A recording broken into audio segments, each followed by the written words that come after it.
Well, it was in 2004 that I, Marco, Gianluca, our ex keyboard player, and Alex decided to form a group to recreate the music and atmospheres contained in the books of J.R.R. Tolkien's, especially the legends contained in the Silmarillion. Originally, the project was called Ainulindale, which probably referred to the music of the origins of the world. But soon the name was transformed into Ainur, actual name Ainur. The Ainur were the primordial spirits who gave birth to the world through a great music. In a somewhat presumptuous way, we decided to try to recreate that great music through an immense work that we call concept work.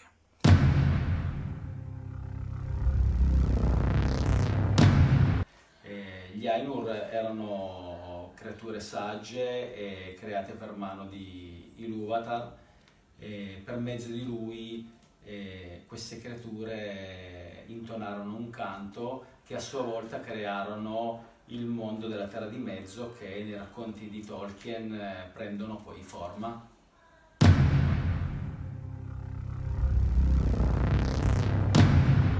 War of the Jewels is our fifth album, and we are really proud about the sound because it's much more heavy and prog metal than before, and this because of obviously our collaboration with Rockshots Record, and we are really proud about the singers, the lyrics, the sound, the everything is going like we wanted. There are a lot of differences between this album and the others because we have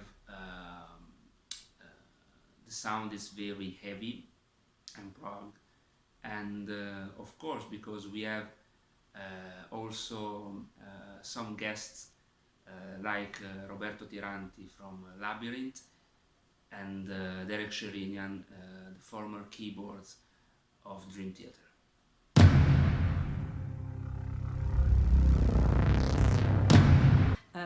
All the lyrics are written by Vilma Collo, our poet. She has a great knowledge of Tolkien's word and of Old English, and so I think that she can put down in words perfectly all the atmospheres and feelings of the events that take place in the Silmarillion. And in this case, in War of the Jewels, our last work, which talks about all the great wars linked to the creation of the Silmarils. So it's been an honor for me to write the lyrics of one of the main songs of this album, Apocalypse. It talks about the sinking of Beleriand and the new beginning after the defeat of the Dark Lord. When I wrote the lyrics, I thought about the Norse Ragnarok and the Catholic Apocalypse, because they both are events that mark the end of an era and the new beginning for those who survived. Even in this case, the losses were immense, and even the geography of Middle Earth changed. So music and lyrics had to be sort of epic, and I've done my best to create the right atmosphere of both chaos and hope. In all these years, we tried to tell a great story with the power and the means of music, and I think that lyrics are one of the strengths of our work, together with a variety of our band members and instruments, and the love that we all have for the professor's career.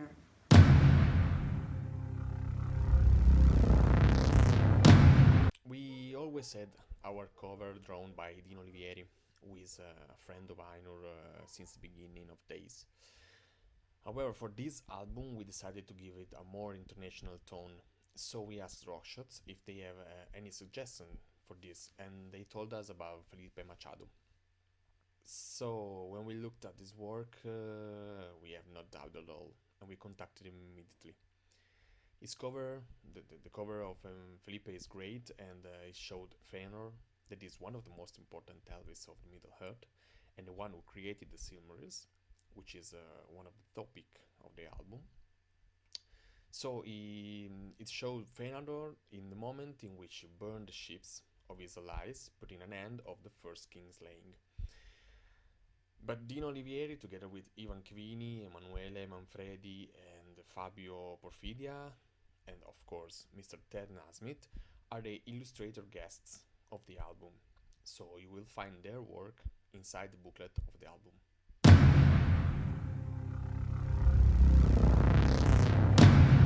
One day, going to pick up my grown son from school, I met Danilo Soccotelli, and it was he who told me that his bands were getting along very, very well with their new label, Rock Shots Records.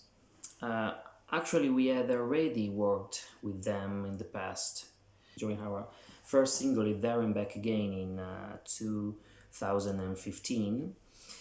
So I called Roberto Giordano that same afternoon and asked him, Robbie, but if I bring you Ainur to your label? And he replied, what are you waiting for? And I, nothing, see you tomorrow. And as they say, the rest is history.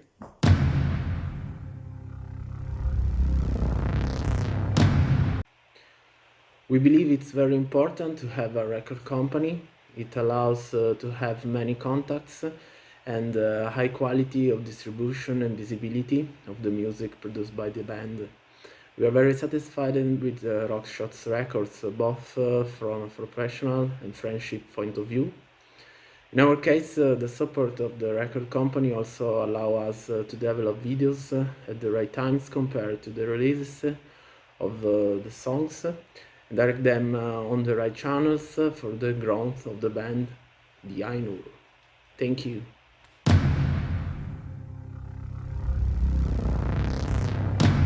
In the beginning, there was a rule in the group. Every new member had to have read the Silmarillion to be admitted. Tolkien was very present in our life. Some like me and Luca have also exaggerated a little bit because we built a fantasy inn where Tolkien lives in every corner. Others of us have read the books, still others have found the literary circles concerning Tolkien, etc. However, the thing that unites us remains unconditional love for what he managed to arouse within us. Pure passion, transport towards a world we would like to live, inspiration to create, and desire to share it with everyone else.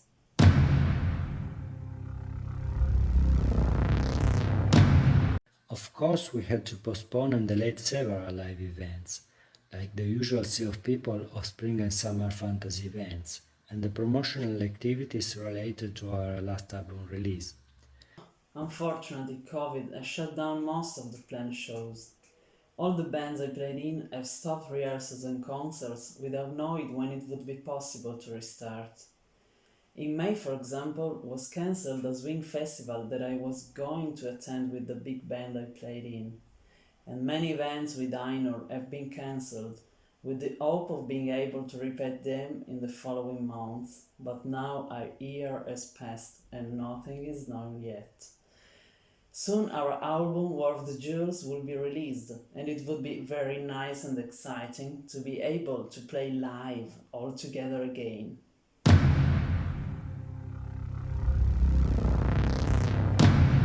Epic fails? Not for me. You can ask to my brother Luca and Alessandro. They know.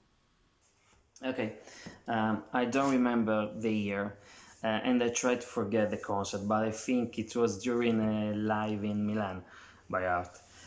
We were doing one of our historical pieces, obviously, The Fall of Gondolin, and for the occasion we had worn uncomfortable tunics, tunics, with very long sleeves. The moment of the guitar solo was approaching, and of course a sleeve slipped and got stuck in the guitar lever. Everything but the whole solo came out half a tone higher, stuff bordering on horrifying. But in my opinion, Alex one is the worst. Well, I don't know if my epic fail is the worst, but it is at least very interesting. We were playing at Fabric near Turin, and we were approaching to play one of our most representative songs, that is The Fall of Gondolin. It's always them. This song is in its first version as a piano intro, only piano intro, and I played it, I don't know, 1,000 times before the one. And so when I started to play it, that time, I completely forgot every chords of the songs. There are E minor, G, D, and B minor, then again E minor, G, A, and C. So I know it. I only did the first E minor, and then I completely forgot everything. Everything went wrong. So I tried to improvise something and to recover the song intro, but when I realized that it was impossible, I completely stopped and I looked at the ground and I said, okay, I'll do it again from the beginning. I have never received such a loud applause in my career.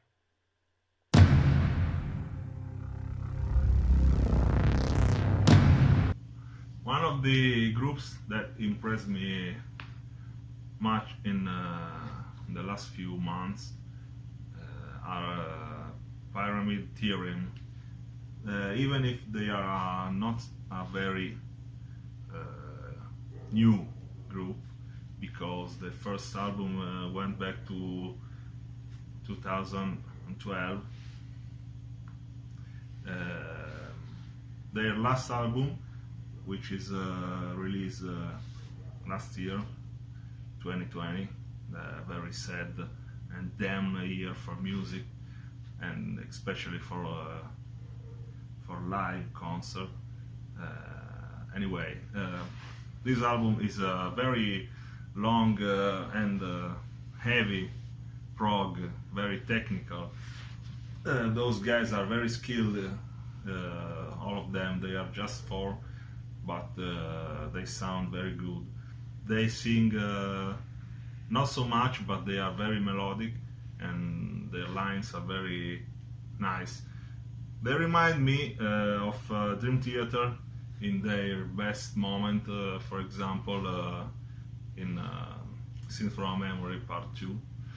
And yes, this was one of the latest and new good music I heard. Another one is called Transitus, and the guy I'm talking about is Her Majesty Arjen Lucassen, alias Hayrion, and his last album is another gem from his production, and full of it's very different from the other album. If someone of you, I hope so, knew him, because it sounds more operatic, more like a real rock opera. It reminds me something from Andrew Lloyd Webber, for some atmosphere and some. Even the story is very strange, because if you will listen to him, you will see what I'm talking about. The most recent album I've listened to is Steven Wilson, The Future Bites. I like it even if it's not a proper prog album, but it shows that if you are a good writer, you will quite often do good albums despite the genre you use. This one is far from what we used to listen from Steven Wilson, even if compared to the Bones. I really love prog metal music, but sometimes I don't dislike soul, pop, or dance music like Simply Red or George Michael, for example, which gave me more relaxed sensation. In this album, Steven Wilson embraced dance, electronic, and pop, but with his fine sensibility.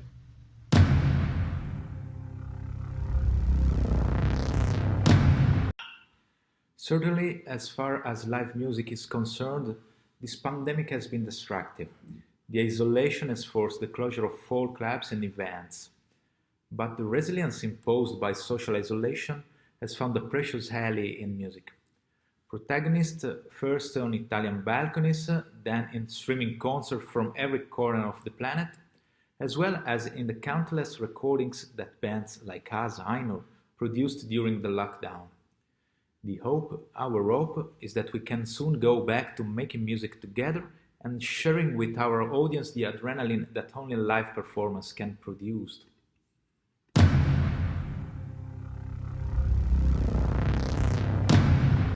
The future is open because in 2004, when we start to compose music about the Silmarillion and the Tolkien's world, we compose many different music, many different songs that we never use until now. We have a craving to write and continue making music. I would say that the future plans were very well defined and already drawn up for some time. Yes, I agree with Luca, we'll not reveal the title, but we can say that War of the Jewels, that is the upcoming album, is the first chapter of the Wars of Beleriand topic we are starting right now. In times of COVID, thinking in terms of live and presentations does not make much sense. So we will continue to write and produce the concept work, dedicating ourselves to the overall project with at least 3 other albums in the coming years. So you have to wait for something new.